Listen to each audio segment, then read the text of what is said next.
Nosso primeiro tema, gente, está relacionado a Bruno Mezenga, que já foi confirmado por Hélio dos Anjos como titular no lugar de Paulo Sérgio. E é aquela coisa, né? Ele não quer mistério, não quer inventar, não quer nada de... nada que possa trazer aquela ideia de, sei lá, talvez, tá querendo inventar a roda, você fazer da onde professor Pardal. O básico, sai Paulo Sérgio, entra Bruno Mezenga.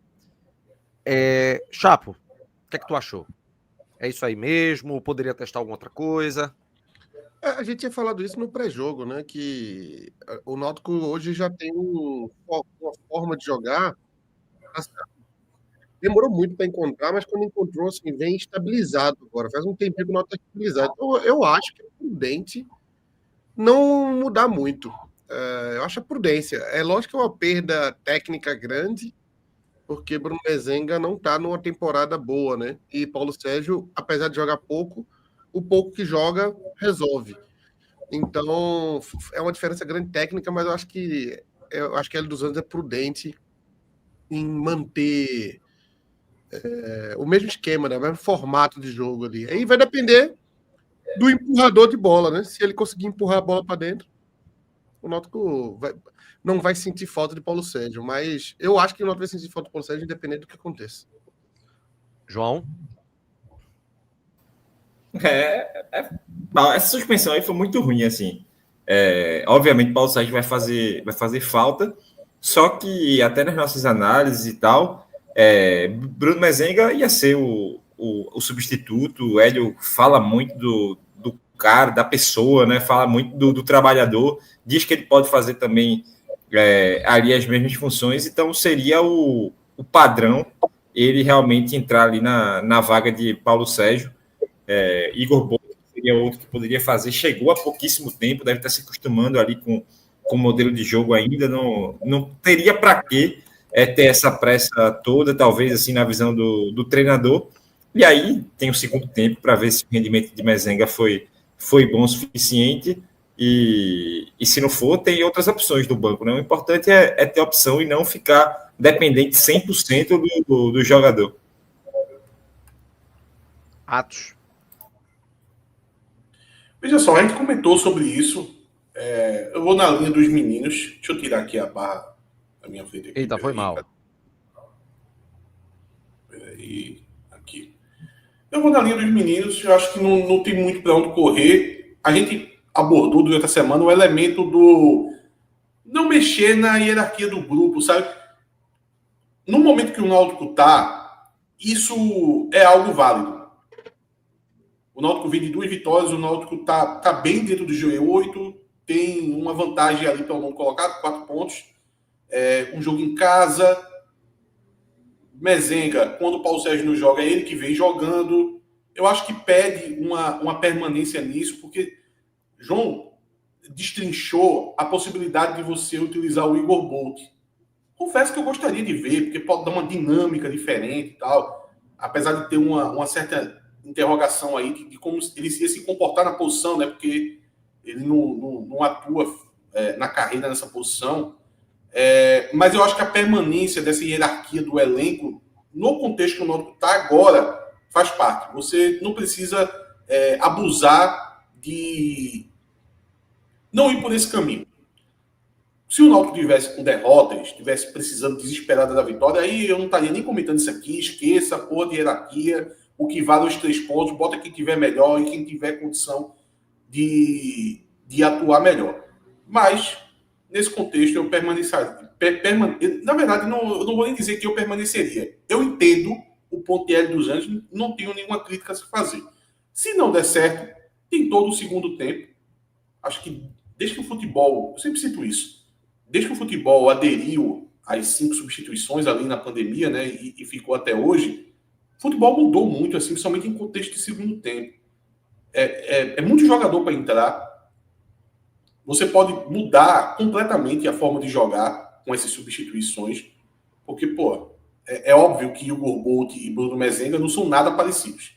O máximo que eles podem fazer é atuar na mesma função. Então, vamos de Mezenga no primeiro tempo. Vou torcer bastante para que ele consiga marcar um gol, porque até nos jogos que a gente aqui citou, que Mezenga colaborou, outros a gente colocou algumas doses de boa vontade, né?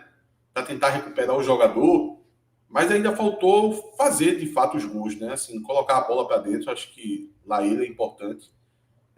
E vem faltando isso nele. E Chapo falou algo que às vezes pode passar despercebido, mas ainda é a pura verdade. O Paulo Sérgio, ele jogou muito pouco no ano. Muito pouco. Acho que menos da metade dos jogos do Náutico ele jogou. Mas ele ainda está com uma média de quase 50% de gols por jogo. Média no caso de 0,5 gols por jogo. A cada 2 jogos ele faz um gol. Isso para um centroavante, a gente sabe que hoje é uma média muito boa para o futebol de hoje em dia. É muito difícil você encontrar um jogador goleador que tenha a média acima disso. Então, Paulo Sérgio faz muita falta. Faz muita falta, ainda mais esse Paulo Sérgio dos últimos jogos. Se doando mais pelo time, jogando muito sem a bola. Eu acho que a gente merecia ver uma sequência com o Paulo Sérgio, mas, enfim, arrumaram aí uma suspensão pro camarada aí do nada, sacaram uma suspensão do nada aí. Então vamos com o Mezenga. E aí a dúvida que fica é o seguinte, João. O que é que muda na estrutura de jogo do Náutico, você tendo um jogador como o Mezenga que é mais paradão, né? Ele tem uma mobilidade mais reduzida em comparação com o Paulo Sérgio. Ele até tenta, assim, fora da área, tem uma certa movimentação, mas ele erra mais do que Paulo Sérgio fora da área, né? Erra mais passes, erra mais o pivô, e, sinceramente, a gente tem que ir para um Mezenga que a gente já viu jogar para trazer as qualidades, assim, e a gente falar de bola aérea, por exemplo, um cara que ganha muitas bolas aéreas em cruzamento, porque nesses últimos jogos não vem acontecendo. Mezenga não está tendo muitas chances ali nos cruzamentos. Então, assim, eu acho que você perde essa mobilidade fora da área, perde a capacidade de passe, a capacidade de construção, e, teoricamente, ganharia esse jogo por cima, né? Tem que ver se Mezenga vai ser o Mezenga desses últimos jogos ou o Mezenga que fez aqueles 2 gols que nos tiraram da Série D contra o Confiança. Torcer para que o jogador esteja numa fase realmente melhor para que a gente tenha algum tipo de ganho. Então, eu pergunto, o que tu vê dessa situação, Atos? Nesse contexto de estrutura de jogo? Veja, como é que eu posso dizer? É porque, se fosse em outro momento, eu acho que a gente estaria mais citando que não muda tanto, vai depender mais da fase do jogador. A característica muda, né? A gente já sabe disso, não precisa citar. Óbvio que Mezenga não é a mesma coisa que Paulo Sérgio, são jogadores diferentes. Mas eu acho que cairia mais numa vala comum de a gente dizer, olha, o impacto não é tão grande, é só mais a qualidade dos 2 jogadores.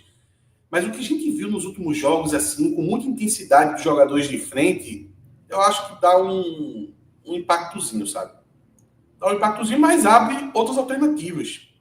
O Mezenga tem uma bola aérea mais forte, eu não estou nem aqui dizendo para finalização, para poder chegar ao gol. Eu falo mais de conseguir ganhar uma bola quebrada, conseguir ter uma disputa maior. Ele precisa estar naquele dia que ele toma um pouquinho de sustagem, né? Porque o Mezenga meio molengão não é muito bom, não. Mas quando ele está ali mais disposto, digamos assim, eu acho que dá essa opção para poder a gente ganhar algumas bolas aéreas. Hélio dos Anjos, assim, ele é muito safo nisso. E ele vai tentar focar em algumas atribuições ali que o Mezenga pode entregar. Eu tenho uma expectativa que a gente deve bater uns 15 mil torcedores. Não acho que a gente chega, né, num patamar de público que o jogo demanda, né? É um público digno para o momento do time, né? Para o que a gente precisa, né? Chegamos na reta final. Então, toda essa discussão de público que tinha no começo e muita gente falava não, quando for no final a torcida chega e tal. Chegamos lá, faltam 5 jogos para acabar, depois desse só vão faltar mais 2 em casa, o Náutico está numa situação para classificar importante, precisa de apoio agora. O torcedor vai estar no estádio, num jogo que vai ter que entender também que talvez o Retrô se feche muito, Então, precisa estar lá com o intuito também de apoiar, né? Obviamente, se o jogo estiver ruim, a galera vai extravasar, mas indo com a missão lá de apoiar, de estar junto com o time, de tentar fazer uma pressão no adversário, e é importante, assim, você ter questão de renda, você ter a questão da atmosfera. A gente vê o jogo contra o Caxias, nem foi um jogo de um público alto, só que o Júnior Rocha, o técnico do Caxias, quando ele vai para a coletiva, ele fala a palavra atmosfera como uma dificuldade que foi imposta ao time a mais, muitas vezes. A entrevista tem uns 5 minutos, a entrevista coletiva, e ele deve falar umas 4 vezes da palavra atmosfera. Então, assim, você vê como o adversário sente, como eles colocam isso como um fator de dificuldade a mais, e com certeza a gente vai ter isso ao nosso favor no domingo. Esperar que o time corresponda e a gente siga nessa sequência aí de aumentar sempre o público, para que se a gente chegar no mata-mata, a gente chegue numa condição de ter ali 18, 19 mil todos os jogos. Tá no mudo. Energia do acesso é vitória, né, Atos? E aí a torcida, ela, nesse momento, está compreendendo, né? Veja só, o amigo aqui colocou, acho que apenas 15 é vergonhoso. Para mim é longe disso, tá? Se der 15 mil, qual é a capacidade máxima? 17, 18? Porque tem que deixar o espaço ali, não está muito bem definido. Acho que o Náutico não vai comercializar aquela área de visitante, mesmo não tendo torcida do Retrô. Então o máximo é 17, 18, e como assim 15 é vergonhoso? Acho que tem que ter um pouco de calma. Que se der 15 mil, para mim o público é ótimo. Tá? Para mim também. Eu acho que durante o mata-mata vai lotar. Tá? Então isso já é suficiente. Acho que é importante. Eu tô mais focado, eu não tenho muito esse negócio com o público, não, tá entendendo? Eu acho que tem os jogos certos para ter lotação, tem os jogos certos para ser algo próximo de lotação, como é esse jogo. Tá? Eu sou bem tranquilo em relação a isso, não tenho essa tensão que eu vejo em alguns torcedores de querer sempre o maior público possível. Tal. Você tá falando de Roberto, é? Não. Jamais eu falaria dele, porque citar o nome dele aqui é pedir para se aperrear. Porém, eu acho que para esse jogo é um bom público e, na verdade, a minha preocupação de ter um público bom é a questão salarial. Também. O meu foco é esse, de conseguir uma renda boa para que consiga se pagar os jogadores. O elenco do Náutico, apesar de erros, talvez ele pudesse ser, o que o Náutico gasta hoje pudesse ser um pouquinho melhor. Sempre tem uma margem de erros. Acho que o Náutico foi um pouco mais além. A gente passou o ano citando isso, a gente comentou todas as contratações erradas, mas é um patamar salarial claramente acima do que o Náutico pode pagar. O que é que tu define como pode pagar? Na previsibilidade orgânica do Náutico, o Náutico não poderia ter uma folha dessa. Tem que arriscar. Tem que esperar conseguir uma receita maior com o público, uma receita maior com o sócio, um patrocinador que você busca ali, uma renovação de contrato. Tem que buscar esses elementos. Mas também, se não for atrás desses elementos, não sobe. Veja como a gente jogou nos últimos 2 anos, com 2 administrações diferentes, tá? 2023 foi uma, 2024 foi outra. O que tinha de parecido nas duas é que o investimento no futebol foi abaixo. Foi abaixo. Inclusive, quem estava muito certo nisso, acho que vale a pena a gente fazer essa justiça, foi Eduardo Henriques, que na época, enquanto diretor do Náutico ainda, no primeiro semestre do ano passado, ele disse que o Náutico precisava fazer um investimento pesado. Ele foi muito repelido por isso. Na época, foi difícil de entender as palavras dele, mas hoje em dia o que a gente está fazendo? O Náutico, na época, trabalhava com folha de 700 mil, ele dizia que tinha que botar um acréscimo de 400 em cima dessa folha para passar de 1 milhão. Hoje, se juntar a folha do time junto com a comissão técnica, deve girar em torno de 1.250.000 por aí, tá? Então, ele tinha um ponto ali.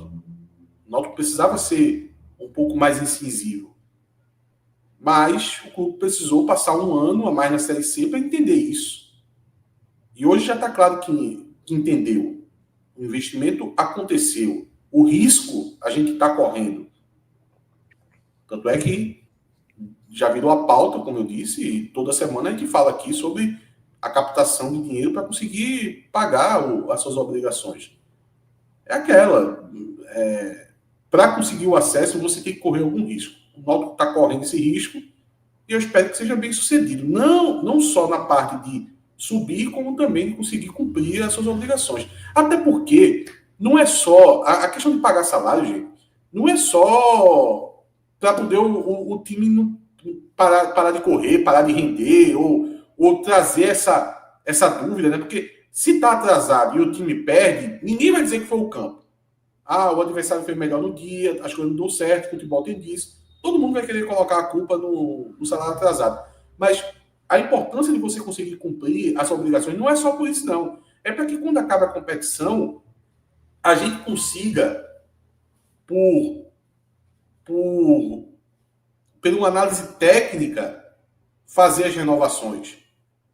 E não fazer renovações ou discutir renovações com base em aquele jogador ali, eu não vou ter condição de pagar ele até dezembro, então eu já não vou nem negociar com ele.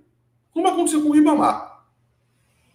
Eu não era um dos fãs de Ribamar, não estava assim, doido pela renovação dele, mas é um jogador que o Náutico não considerou 100% ele, não foi pela parte técnica. Foi porque o Náutico não tinha condição de pagar ele. Imagine se agora um jogador de destaque do Náutico, o Náutico não consiga nem ter a capacidade de considerar a sua renovação porque não está honrando os compromissos do cara. Porque jogador não renova com salário em aberto. Foi o que Ribamar colocou. O Ribamar disse, olha, para eu começar a negociar, você tem que me pagar o que você me deve até dezembro. Está na razão dele. Já deveria ter proposta, e tinha, né? Proposta do Remo. Por que você vai fazer uma renovação com quem está lhe devendo? Não faz muito sentido. Então, não é só na parte de estar em dia para poder garantir o acesso, ou garantir, pelo menos, não botar um problema mais no acesso. Mas é a parte de você chegar no final da temporada e não estar com problemas de salário, até para você avaliar de maneira ali mais focada só na parte técnica a questão de renovações. Danilo Melo, estou muito confiante numa classificação antecipada nos próximos jogos. Se concretizando, vocês apoiam a ideia de rodar o time nas 2 últimas partidas da primeira fase? O que é que vocês acham? Eu acho que vai ter que ser praticamente obrigado a fazer isso por causa do número de pendurados.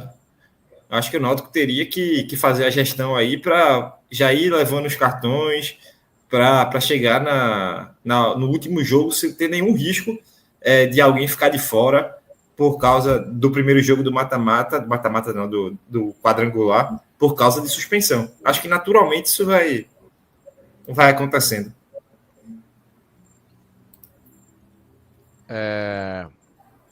E aí, Atos? Rapaz, eu não sei se eu sou muito a favor disso, não. Sei não. Tira aí a barra de cima de mim. Opa. Não sei se eu sou muito a favor, não. Acho que eu não tenho opinião formada sobre isso, não. Porque eu jogo de semana a semana. Eu acho que entrar no quadrangular também é perigoso. Não sei. Vou pensar um pouco sobre se a gente chegar nessa condição. São muito suspensos, Tato. São muito suspensos, não. São muito pendurados, né? São 11. Sim, vai acontecer. Não, tomar cartão para poder zerar, ok. O jogador fica de fora, tal, tudo bem. Agora, deliberadamente você poupar jogadores, não sei. Não sei se eu tô muito com Atos nessa. Eu tô com Atos nessa. Semana no jogo. E eu tenho certeza que Hélio, ele não vai querer isso. Veja, em um jogo, naquele Pernambucano de 2021 contra o Sport, a gente utilizou um time misto. E ali era uma situação um tanto diferente. Dessa vez, é preciso manter... Como é que eu posso dizer? Como se fosse uma liga. O time tem que manter a liga. E por mais que você tenha uma classificação já garantida, eu acho que ele não quer arriscar perder essa conexão, esse foco do time, não. E Renato, veja só. Opa, é muito. E veja só. Primeiro que jogo um jogo por semana. E outra, Não precisa fazer que nem Marquinhos Santos jogando contra o Petrolina, passar 90 minutos com o Aldemir em campo, com a sequência de jogos. Roda o time no jogo, roda o time no jogo. Exatamente, pô. Eu acho que é importante jogar o primeiro tempo. Não, se o jogador precisa ser poupado, porque não aguenta jogar 45 minutos, depois de uma semana, bota o primeiro tempo, o segundo tempo, você... Quais são as peças que mais se desgastam? Marco Antônio, Lucas Cardoso e Paulo Sérgio. Já tinha os 3 no intervalo, tá? Aí depois tira Arnaldo, depois... E assim vai, pô. É isso. Não tem 5 substituição? Eu citei aqui que o futebol mudou com essas 5 substituições. É só usar as substituições. Agora, para iniciar o jogo, eu acho que tem que ir com o que tem melhor. A não ser que você queira fazer um teste, uma peça. Eu quero ver como se vai se comportar o Igor Bolt jogando na posição centralizada, que João vem citando muito. Beleza. Aí tudo bem. É um teste muito válido, porque vai precisar disso no quadrangular. Agora, do nada, você vem com o time desfigurado. Sou muito a favor, não. Tô formando a opinião. Lucas Maciel, se o Retrô fizer mesmo antijogo que o Floresta fez, a entrada de Mezenga, na verdade, pode se tornar uma solução. Fazer o jogo sujo ali dentro, atraindo a marcação e deixando companheiros livres. Ô, João, o Retrô pode até tentar esse jogo sujo, fechado demais, como o Floresta fez. Mas não é uma equipe que está tendo eficiência defensiva, né? Não, o Retrô, assim, não é uma das piores defesas do campeonato. Acho que o problema do Retrô é mais ofensivo. Só que não faz o que o Floresta faz, não. Assim, até em questão de estilo de jogo mesmo, o Retrô não é um time tão retraído a ponto de colocar o jogo inteiro com aqueles 5, depois foi para 6, a linha de zaga com 5, 6 jogadores. O Retrô pode até fazer isso em alguns momentos da partida, mas não é um time que tem muito essas características, não. Até nos jogos que eu estava vendo agora do Retrô para poder dar uma olhada no adversário, é um time que de vez em quando se arrisca a fazer uma marcação mais lá em cima, uma marcação pressão. Obviamente, um exemplo no jogo do Brusque, eles abriram 1-0 e eles abriram 1-0 e aí eles fizeram a linha de 6 em algum momento do jogo. Mas não é um time que no 0-0 vai se defender a todo custo. Itamar também é conhecido por ser defensivo, mas se você pegar no jogo contra o Santa, ele tentou fazer o reverso, né? Ele não se retraiu, ele tentou ser defensivo marcando alto, e pode ser uma alternativa que ele tente fazer com o Retrô também nesse jogo, e aí libera espaço. O Retrô, e até dá para dizer que é uma característica de Itamar, marca muito, colocando muitos jogadores de um lado do campo para tentar fazer uma pressão setorial ali, e isso gera muito espaço do lado oposto. Então, vários times já conseguem aproveitar essa brecha do time. Então, assim, é um time que eu não acho que vai fazer um jogo parecido com o do Floresta, 1, por limitação, e 2, pelo perfil da equipe. Eu vi até algum superchat que falou sobre o jogo do Bahia, né? O Retrô na Copa do Brasil realmente joga completamente diferente. É outro time. Jogou bem contra o Fortaleza, por exemplo, mas na Série C não consegue virar a chave e fazer o mesmo tipo de jogo, sabe? Então, assim, vem sendo diferente. Na questão ofensiva, jogam muito com o Fabinho e com o Richard Franco, né? Os dois volantes ali que dão ritmo do time praticamente. É bom deixar com pouco espaço, porque tentam muito inversão de jogo e às vezes pega o time desprevenido, mas realmente a questão ofensiva é o ponto fraco do time. Para ter noção, dos últimos 7 jogos fizeram 2 gols, e foi 2 gols no mesmo jogo. Então, assim, é um ponto que eles precisam melhorar, que deixam a desejar. Então, assim, dá para o Náutico fazer um bom jogo, indo com cuidado, com respeito, obviamente, mas dá para sair vencedor dessa partida. Vamos chegar aqui agora na escalação, né, do Náutico. É importante a gente trazer agora essa escalação. E antes até da escalação, como é que está a questão do Retrô, hein, João? Tem informação do Retrô? Acho que eu passei já. Mais do que acabou de dar. Então vamos embora. Muriel, Arnaldo, Matheus Silva, Carlinhos, Igor Fernandes, Marco Antônio, aliás, Igor Pereira, tá de volta ao time, né? Marco Antônio, Lucas Cardoso, Vinícius, Bruno Mezenga, eu deixei Kelvin, mas eu vou fazer a devida modificação agora. Não, modificação pra quê? Hélio Borges não volta, não? Não tem confirmação, não. Eu acho que é dúvida. Pode deixar Kelvin aí. É capaz de ser mais provável. Eu não sei quem vai jogar, não. Mas eu acho que não merece, logo tu que não entende nada de Canva, ter o trabalho de mudar. Porque eu acho que o mais provável é que seja Kelvin. Teve coletiva hoje de Hélio e ele confirmou a presença de Bruno Mezenga, confirmou o retorno de Igor Pereira, e aí eu não sei se por um lapso ou por uma confirmação, ele não falou nada sobre Hélio Borges.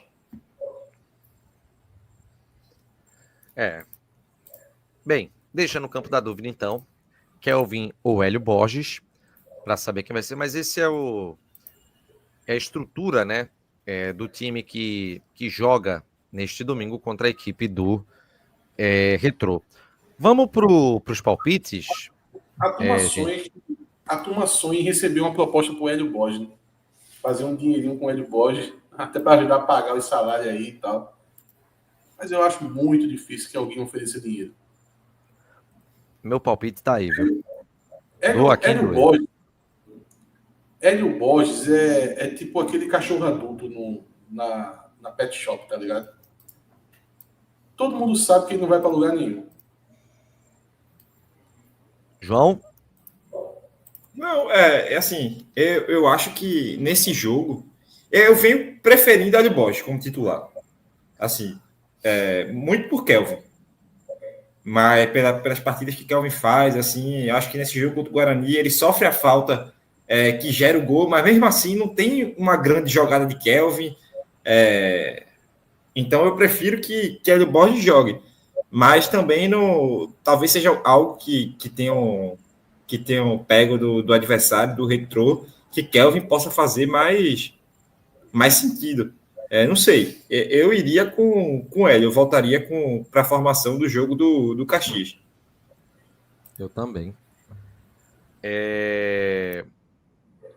Vamos lá. Até porque não saiu por técnica, né? Tipo, ele não jogou contra o Guarani, não foi por nada, foi por suspensão. Então, assim, era mais justo que voltar. Palpite, João. 1-0, Náutico. Atos. 3-0.